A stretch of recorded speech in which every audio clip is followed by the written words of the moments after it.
Okay, today we are really focusing in on one person's playbook, a guy who, well, stepped into probably the biggest shadow in modern business history. We're talking about Tim Cook, CEO of Apple. I mean, Yeah. think back to 2011. He takes over from Steve Jobs, and the skepticism, it was just deafening, wasn't it? Oh, absolutely. Everyone, the financial world, the tech press, all the devoted customers, they were just watching, basically waiting for Apple to stumble. Convinced the creative fire was out, Yeah. that the company would just sort of lose its way. The pressure was unbelievable. Totally immense. And yet, look what happened. Under Cook, Apple didn't just survive, it thrived. Its value went from around $350 billion to, well, sitting way over $3 trillion now. Just Staggering growth. And what's really fascinating, the foundation he seemed to choose for this, it wasn't some, big dramatic restructuring or flashy product right out the gate. It was his morning. His mornings. Yeah. That sounds almost mundane. Right.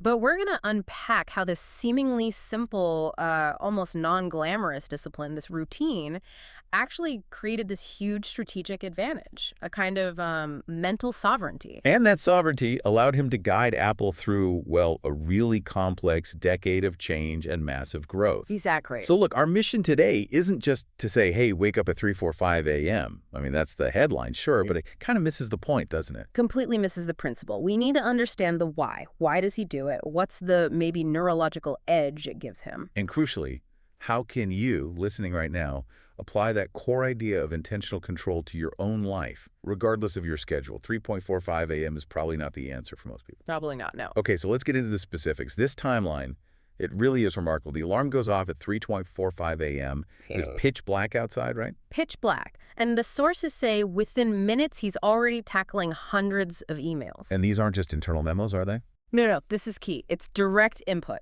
Customers, employees, partners from all over the world. It's like the global pulse of Apple hitting his inbox first thing. Wow. So he's getting this huge data dump immediately. Yeah, and what's really unique is the timing and maybe the speed. He's not just passively reacting. He seems to be actively filtering the world's demands right then and there. Okay, so filtering. Then what? Then, by about 4:30 a.m., he's hitting the gym. Right, physical exertion. And by 5:00 a.m., he's back, but now focused on, strategic work, high-level stuff, the whole sequence. It's just a masterclass in establishing sovereignty over his time and attention. Okay, but hang on. Sovereignty, yet he jumps straight into hundreds of emails. Yeah. Doesn't that feel a bit counterintuitive? Like inviting the chaos in? That's a really good question. It sounds like it. Yeah, why not start with, quiet meditation? Or just purely internal thinking? I think the distinction here is subtle but crucial. It's about proactive filtering versus reactive communication. Explain that. Well, think about it.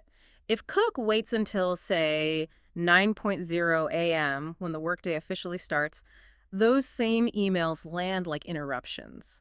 They derail his planned priorities. His day instantly becomes about putting out fires set by others. Okay, I see. So by hitting them at 3:45. By reading and, crucially, triaging that flood of information between 3:45 and 4:30 a.m., he's processing all that necessary external data, but completely on his own terms, before anyone else is really demanding his time. So he's pulling out the important signals, discarding the noise. Exactly. Before his quote-unquote real workday even begins, he's setting the agenda based on the data, not reacting to the data as it hits him later. It's like he controls when and how the world gets access to his attention. That's actually quite an aggressive move when you think about it, preempting the fragmentation. It really is, because once the rest of the world wakes up, especially at his level, the day just becomes what people call the tyranny of the urgent. Right. Meeting after meeting, crisis here, call there. Yeah. Public demands, investor calls, all of it. Cook essentially carves out those dark, early hours to do the really high-level strategic thinking because he knows the structured, fragmented chaos of the normal office day will just swallow that time whole otherwise. Which brings us perfectly to his own statement on this, which really nails the philosophy, doesn't it? It does. He said, the morning routine is really about establishing control before the day controls you. Simple, but profound. Before the day controls you. Okay. Let's connect this to the listener, to you. Yeah, think about it. For most of us, myself included sometimes, control is basically lost the second we grab our phone in the morning, right? Guilty as charged. Check the news, social media. Email. You see the morning's outrage, the work emergencies that piled up overnight. You're essentially volunteering to be reactive. You're letting everyone else's demands, their anxieties, their priorities flood your brain before you've even had a chance to think about your own focus for the day. You haven't set your own intention. Exactly. Cook seems to have understood deeply that whoever sets the tone for that first hour, whether it's you or the buzzing, chaotic external world, well, that determines the trajectory for your whole day and maybe ultimately your whole career. Okay, that covers the what and the why from his perspective, the anecdote. But you mentioned something about the science. This is where it gets really interesting for me. What's actually going on in the brain during those super early hours? Is there a genuine advantage there? Yeah, let's pivot from the boardroom anecdote to the neurology, because there is something specific happening. After sleep, particularly restorative sleep, the brain is in a state scientists sometimes call transient hypofrontality. Transient hypo. Okay, sounds technical. Break that down. What does that actually mean for doing work? It's simpler than it sounds. Basically, your prefrontal cortex, the PFC, that's like the brain's CEO, right? It handles critical thinking, logic, self-criticism, inhibition. The part that tells you, don't eat that cookie or that idea is stupid. Exactly. That part isn't fully online yet. It's sort of booting up slowly like an old computer. Okay. Yeah. And that's an advantage. Usually we think we need our critical thinking firing on all cylinders. Well, yes and no. This temporary reduction in PFC activity actually offers some really powerful, maybe counterintuitive advantages, especially early on. First, the brain is much more open to creativity and forming new patterns because that internal editor, that inner critic, is quieter. Ah, so less likely to shoot down a new idea immediately. Less analysis paralysis. Precisely. You're less likely to overthink things into oblivion. Second, and this is huge, you're somewhat detached from the mental stress patterns and the emotional baggage you built up the day before. It's like a neural fresh start. Kinda, yeah. A fresh slate, neurologically speaking. This state is usually strongest right when you wake up. So the kind of intentional work Cook is doing, like filtering information, setting big picture priorities, it might actually be easier because he's using a brain that's focused but not yet weighed down by all that internal chatter and baggage. So that state helps embed those early focused habits more easily too.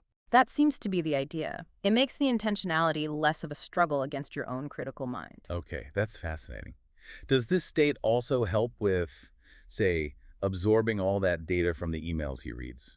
Spotting patterns, maybe? It could, absolutely. With the analytical part slightly less dominant, the brain might be better at synthesizing diverse inputs, seeing the bigger picture, recognizing patterns without getting bogged down in tiny details. Which is perfect for setting macro strategy for the day. Exactly.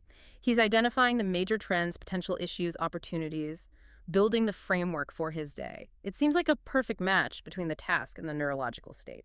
This idea of a clean slate, neurologically, it links nicely to a psychological concept you hear about the keystone habit. Yes, precisely. A keystone habit is one that triggers a cascade of other positive behaviors. Establishing that solid, non-negotiable morning routine, getting that win first thing, acts as a powerful one. So success in that one area builds momentum. Right. It naturally leads to other good choices, like Cook's commitment to the gym at 4:30 a.m. That physical discipline likely reinforces the mental stamina he needs for the tough decisions later. It creates a virtuous cycle, starting from that initial act of control. Let's try and connect this directly to the results we talked about, that $3 trillion valuation. The consistency needed for 3.45 a.m. every single day for over a decade. Mm. How did that translate into Apple's strategy? I think the consistency is the hidden variable, the unseen force multiplier. Remember, when Cook took over, Apple was still very much the iPhone company. Hardware, hardware, hardware. Analysts were constantly looking for the next big thing, the next Jobs-like reveal. They were waiting for him to fail on that front. Right, the pressure for product innovation was intense. Immense. But what Cook did, which required incredible sustained focus, the kind nurtured by that daily discipline, was to quietly, methodically pivot Apple's entire internal architecture towards services. iCloud, Apple Music, the App Store ecosystem. Exactly. Things that generate massive recurring revenue. This wasn't a flashy overnight change. It was a slow, grinding, long-term strategic shift. Took years to really mature. But look at the results now. Hundreds of billions in service revenue. And that kind of long game thinking requires ignoring a lot of short-term noise. A ton of noise. It requires a leader who can stay focused on complex, long horizon plans despite market fluctuations and criticism. His morning routine likely provided that daily dose of clarity, that resilience, that stamina needed to execute something like the Apple Watch 2, a product that took years of refinement under scrutiny, while also managing the sheer operational scale of Apple. That kind of unshakable persistence, I think, is forged in that daily discipline. That adds really important context. Okay, but we have to be careful here, right? We're talking about Tim Cook, massive success. There's a risk of survivorship bias. Is it possible that for 99% of people, this kind of extreme schedule just leads straight to burnout? Absolutely. That's a critical point to raise. Or maybe Cook's success happened despite the lack of sleep, not because of it. Does the source material mention other successful leaders with totally different approaches? It does, and that brings us squarely to the first really critical lesson we should take away. Any routine, especially a morning one, must be personally authentic. Not just copying someone else's schedule. Definitely not. Cook himself apparently said his routine is a great way for him, emphasis on for him. He wasn't prescribing it for everyone. So, authenticity first. What did other leaders do? Well, the sources mention others who find their control differently. Some CEOs, for instance, protect a deep block of uninterrupted work late at night after the markets close and the emails slow down. They maximize their peak focus time. So the lesson isn't the specific hour. Not at all.